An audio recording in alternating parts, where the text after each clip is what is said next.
And so it was a difficult kind of experience. And also because the book itself involves a kind of a female character who isn't necessarily morally admirable. And so I was also reckoning with a lot of internalized misogyny and the responses, to the book. And looking back now, it's quite bonkers to me. I did the job, like that judge's associateship job, in 2015. And then it was like the investigation. The trial finished in December 2017. The book came out June 2018. I'm saying to my family, I'm big in Australia. You're just big in my life, and I'm just like rabid about talking about No, it. but like I'm so grateful. Do you find when you're on tour that it becomes really, really obvious whether or not someone has actually read your book? It's really obvious, especially for this book, because the ending is a thing. And the worst thing is that I've done a couple of events with like writer friends, and when you're on tour, often you don't. I don't know if this is the case for you. I always try and read the book of the person that I'm doing an event with, like if it's a joint event, or even if they're like interviewing me, I like to have read their books. But often like you can maybe get halfway through like their latest one or something, and you're not quite there. And I always try and finish it on the other side of the interview, but then you're always behind, so you're trying to read for the next day, and it breaks my heart to think of the people who didn't go and read the second half or the last part. And because the ending is so like, people mention it if they finish the book. Oh yeah, I can really tell with this one.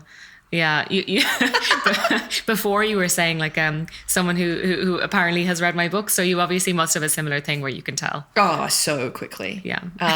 Yeah. With this one in a different way to your nonfiction. Yes, because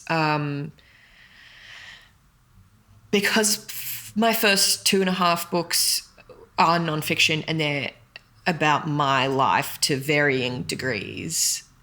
It's quite, I find, a sort of lazy technique that people, even if they're talking about my fiction, will just revert to asking me questions, like autobiographical questions. Right. And so that has been pretty obvious on this tour. Oh, wow. When neither of these characters are me in my new book. Yes. And then they're just, yeah. Yeah, wow. But I would have thought it would be easier to hide it with the nonfiction, because people could like watch an interview with you, or, there's kind of certain big talking points about the two of your nonfiction that I've read are Who Gets to Be Smart, and which I adored, and I adored them all. But you're not supposed to reveal your favourites. And Eggshell Skull. I think there's such big talking points around those books that, in a way, I would have thought, that people can kind of lock into those and then kind of just carry on from those. I think that's true. It's harder to do with a novel. Something you said the other night when I interviewed you about the alternatives has been like rattling around in my head ever since. You had this theory, which shocked me, that it has been better received, this novel has been better received in Australia than in England, because Australians are further along in their conversations about the climate emergency. Yeah, well, that's a hypothesis. Like, I think that might be true. I can tell in the conversations that I'm having with people who come up and talk about the book. It's a different conversation entirely from actually that I've had anywhere else. And I do think, I think that must be a reason. But also I have to say that you are a big reason why I'm saying to my family, I'm big in Australia. You're just big in my life, and I'm just like rabid about talking about No, but like I'm so grateful for like your championing. I actually don't think I've ever had such an champion of my work. Like maybe my publisher and my agent, but like, so thank you so much. I haven't even paid you yet. But I remember it was 2018, and Michaela Maguire, who's my friend, who until very recently was the director of Melbourne Writers Festival, and she was then, I think, the director of Sydney Writers Festival. She must have been. She and I were just chatting, and I asked her what she was reading, and she said Orchid and the Wasp, and she said, I think you would like it. And I read it, and it just blew my fucking brains out. And then I raved about it. And then that was when she said, she just sent me a text, I think, do you want to interview her if I can get her at Sydney? Oh, that is so nice. Oh, wow. Yeah, and then it all just happened. And then we met in New York. Yeah. And while you must have been researching the work. Oh my gosh, it was that 2019. Yeah. And then I asked you if you wanted to go on a foodie walking tour around like a Mafia Tour, right? Which was great. People were really into it. Yeah. Yeah, no, it was great. It was really fun. It was like really fun to meet you in real life. And then I think long may it continue. You need to come to Europe. Yes. Oh my gosh, I would love to. Yeah. Well, with the next book.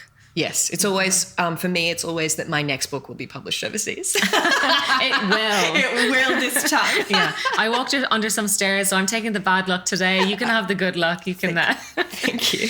And how are you feeling after the tour of this book? I know that with Eggshell Skull and also Who Gets to Be Smart in a Way, but especially with Eggshell Skull, it would have been really, really tough because the book is writing about something, really, really troubling that happened to you, but also society on a society level, because I can't get the other word out because of jet lag. It's reckoning with like really, really tough material. And then it seemed like you had become kind of go-to person in the media following that book to talk whenever there was instances of extreme domestic violence or a rape. And that must have just been, I mean, the therapy bill must have been really high. Yeah. And looking back now, it's quite bonkers to me. I did the job, like that judge's associateship job in 2015. And then it was like the investigation, the trial finished in December 2017. The book came out June 2018. Tour began. My like public facing advocacy for law reform began. And I did that work for a couple of years. And so all up, what it felt like to me was that subject matter existed in my life in a large way for like 6 years in this sort of rolling sense. And it took me a very, very long time to, I just had to start saying no. I have a huge amount of admiration for people who do any type of that work for like their whole lives, let alone a decade, 2 decades. Yeah. But it was killing me. And I knew that I wanted a broader career and to not have to sit in that for my whole life. Mm-hmm. And it was quite, there's a very insidious pushback. I suspect women feel it more than men when you start saying no to media requests or publicity requests, because there is pressure on, I would presume, us to like perform gratitude and to be grateful for anything we get. And I just had to decide after there were a couple of particularly stressful and harrowing events back to back. And I just went home to my partner and I said, that's it. I'm not talking about Eggy anymore. Hard line. Wow. Wow, that's amazing. And because obviously that's a type of success, that's a symptom of success. But it's a troubling relationship to, have achieved your success by maybe this media, like partly this media appetite, mostly because it's a brilliant book. And there's not, as far as I know, nothing like it. And so that's why it kind of created this noise. But then in the aftermath of that, maybe it's that media appetite to keep talking about something that's not really getting that much better. Yeah, that's the like galling thing, is that you can spend, and I did that work for like the sort of advocacy work for a few years. People do this work for their whole lives, and their work absolutely makes a difference. But when you're in the trenches of it, and the like number of survivors and the quality and quantity of those stories is so overwhelming, it's like pretty devastating. Yeah. And then with it's funny because then I suppose, I don't know if this was intentional, but the novel is taking on that idea of like, what's the cost of success in a way as well, and like that uncomfortable line between the commercialization and the professionalization and monetization of art.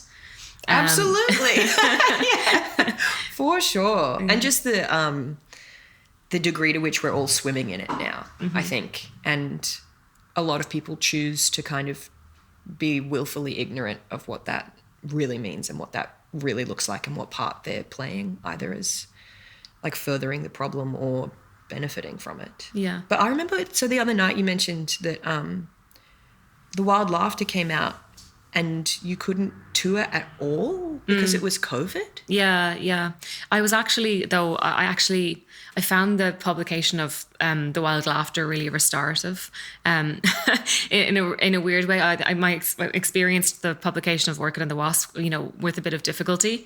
It was a big learning curve, and I hadn't done an MFA or anything. So there's just a lot. There's a lot that you learn as you go, and also it's a big deal to publish a novel, and to kind of deal with how, the familial things that can happen around that, how you change in everyone's eyes that you love. And they start to kind of say things like, just you're having a normal dinner conversation, they start to say like, don't put this in a store. They're seeing you differently.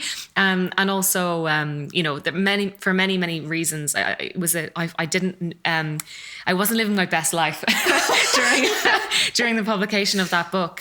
And then, in the US, like there wasn't a paperback, and I didn't know that was something that could happen. Just all of these things around the book. I'd never lost money for anyone. I've always been like really, careful with money, and so I felt very uncomfortable about that, and I was trying to help, and I didn't know what you can really do, and so it was a difficult kind of experience, and also because the book itself involves a kind of a female character who isn't necessarily morally admirable, and so I was also reckoning with a lot of internalized misogyny and the responses, to the book. I remember in New Zealand doing an event, and someone came along, because I'd lived in New Zealand for 7 years, and someone came along to me afterwards and said, well, I read part of your book. I read 50 or 60 pages, and I was so angry, but I've come here now, and having listened to you, I will go back and read it. And it was almost like she wanted me to say like, thank you for but it was her own struggle with like what's going on when she's reading somebody that you assume needs to be a hero. So there was all this stuff with the book itself and the publication of the book. So when it came to The Wild Laughter, which came out in May 2020, I think it was meant to be. The publication date changed 3 times in the first months, like right before it was meant to come out, it shifted. And that also lost a lot of reviews, things like that. But I just felt the world is in such a shaky moment, and the sense of the future is much more vulnerable than before. And I had that sense of it, like belonging to a community of humans in a way that I hadn't felt in ever, I don't think, in the way people were processing what was happening. There was kind of this existential moment. And so everything, I don't know, I gained some perspective with all of that. And I felt, I won't have to worry about like whether or not people are going to show up to book events. And, I'll just do some things online and let the book be. And so it was actually, it simplified things for me in a way. I definitely would have been really sad if I wasn't able to do any events for the alternatives. So it's not like that's what I want. I actually do want to, get out and about with a book. The character of Gail in Orchid and the Wasp has become this like kind of totemic figure in my mind, especially as I was touring the work, because the woman character in the work is... Lally, right? Yeah, like hugely problematic and not necessarily someone I adore and admire. I was quite shocked by how many readers presumed that if I had written so much about someone, in particular a woman, that it would be someone I somehow approved of. Right. And I was like, wow, I thought we all did this in year 12. Yeah. It's weird. It is weird. Have you noticed anything generationally with, when people come up to you and talk about the book afterwards? Is there any, I don't want to believe in generational divides. I really don't. But I feel I've noticed different responses, with younger readers. Yeah, I hate to say this as well, but it does seem to me like more often younger readers are searching for signposts somehow from the author for how to read the book, especially if there's like a bad character who doesn't get a comeuppance. Mm-hmm. They seem to be wanting some type of commentary from, if it's third person, like an omniscient narrator, or if it's not, some kind of other character to pass judgment. Mm-hmm. Otherwise, how do they know whether or not the author realizes that that's a bad person? Mm-hmm. I think that's like a training that's been coming from from Hollywood and the publishing industry. You know, I think the people have been trained to expect to be given how to read the manual for how to read something.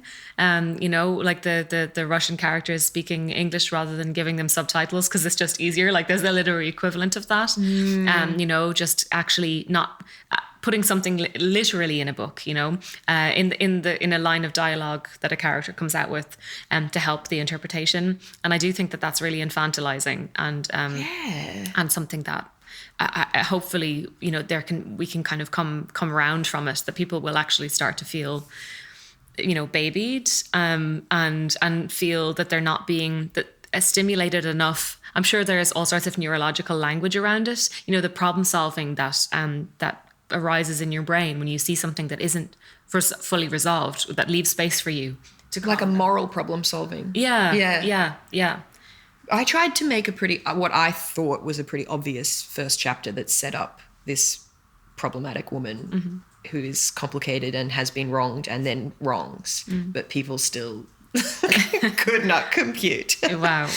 Does it make you change what you think you're going to write next? Fuck no. It makes me like want to go harder the other way. Yeah. Double down. And the next one that I'm working on now is spicy. So nice. I'm kind of now with hindsight, I'm glad I went through that ringer, because now I realize that even something that I thought was pretty clear, well, not like asked interesting questions. Yeah. I was going to say, I'm not sure what age you are. I'm 39, and if I have any or like wisdom from having more than one novel, it's that I think there are a batch of readers out there who stay with you even if they're not with you on the first book, and that they actually learn how to read your books by reading more than one book, and that's been like so joyous to see, you know, people who like didn't get on board with the Orchid and the Wasp returning to it after having read more books and being able to read it differently.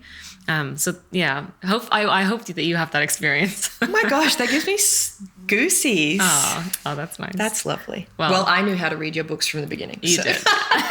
Bonus points for you. Thank you. There's no wonder, you know, you wrote Who Gets to Be Smart. I know a secret outcome of that book also, which Bri told me in an email, but I'm not going to share it with the internet. Thank you.